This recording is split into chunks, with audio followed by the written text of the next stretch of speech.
David Dorier, on va parler maintenant cinéma avec vous. Vous participez au festival Ciné-Palestine avec votre collectif Le Vidéobus, un collectif avec lequel vous avez été notamment dans un quartier rome au Kosovo, dans une favela de Rio de Janeiro au Brésil. Et cette fois, vous avez choisi d'intervenir dans un village palestinien. On est près de Jérusalem, auprès d'adolescentes palestiniennes. D'abord, pourquoi ce choix, pourquoi ce village palestinien ? Alors en fait, ce projet est né d'une rencontre déjà avec le festival Ciné-Palestine, avec lequel on a imaginé pouvoir éventuellement fabriquer un atelier avec des jeunes filles palestiniennes. Puis on a rencontré May Audet, qui est une grande productrice de longs métrages palestinienne, qui nous a mis en lien et qui a organisé avec nous cet atelier dans ce village qu'elle nous a présenté, à Zayem, qui est dans la banlieue de Jérusalem. Et voilà, c'est comme ça qu'on est arrivé là-bas. Quelle est la situation, la particularité de ce village d'Al-Zayem pour ces jeunes? Ils ont peu accès justement peut-être à des activités culturelles? Alors, ces jeunes filles et ces jeunes garçons aussi dans ce village n'ont aucune proposition d'activité culturelle, hormis celle qui a été faite par le maire du village, qui a construit un dojo dans sa maison pour leur apprendre à faire du karaté. Dans sa maison? Dans sa maison, mais c'est la seule activité qui est proposée. En dehors de ça, quand nous, on est arrivé avec cette proposition de fabriquer des films, c'était incroyable pour elle. Fabriquer des films avec des jeunes adolescentes palestiniennes. On va regarder un exemple d'un court-métrage que l'on pourra voir au Festival Ciné-Palestine dans quelques jours. Regardez.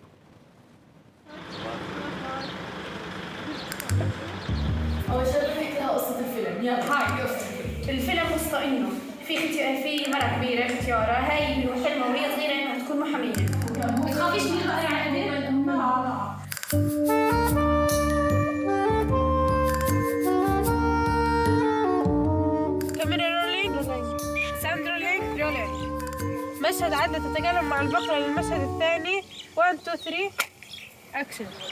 أنا ملاك من الصف التاسع، عمري 15 سنة، بعيش في الزعيم. حوالي أكثر من 50 عمارة بتطل عليكي، بتقدر تاخذي راحتك.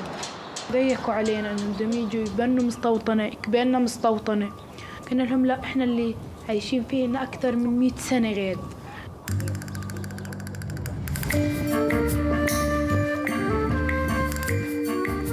احنا من سكان زعيم، احنا عنا حاجز عسكري. بدي احكي لكم قصة صارت معي. فانا كنت ناسي الكشان، لما نسيت الكشان وقفوني 5 جنود، كانوا رافعين البارودة علي، يعني كتير يومها خفت. عشان هيك معاناة الطلاب ليصلوا لمدارسهم من مكان لآخر، عشان هيك صعوبة الوصول إلى المدرسة والتعليم.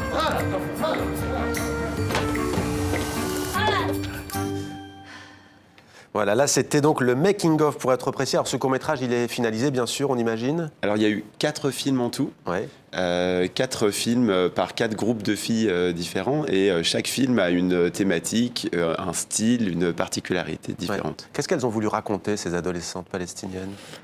Alors, ce qu'elles ont voulu raconter, c'est à la fois la violence qui est vécue quotidiennement par les habitants de ce village, les difficultés que ces habitants et ces habitantes ont, mais pas seulement liées à l'occupation israélienne. Là, qui est évoqué dans celui-ci, mais pas seulement. Pas seulement, aussi par une certaine forme de conservatisme et de machisme qui s'est imposé dans les rues aussi de leur village.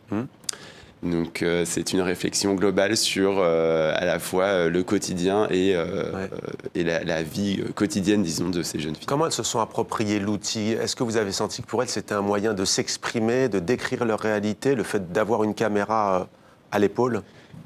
Alors, c'était assez surprenant parce que les premiers jours, donc, on a commencé tout d'abord par leur présenter un atelier pour commencer à manipuler un peu les outils, et aussi avec un de ces ateliers qui servait à apprendre le langage cinématographique. Le clap, par exemple, qu'on va le faire. Oui, le clap, et puis les notions de cadrage, d'écriture. Et en fait, c'était un peu la première fois qu'on leur demandait de réfléchir à un objet artistique.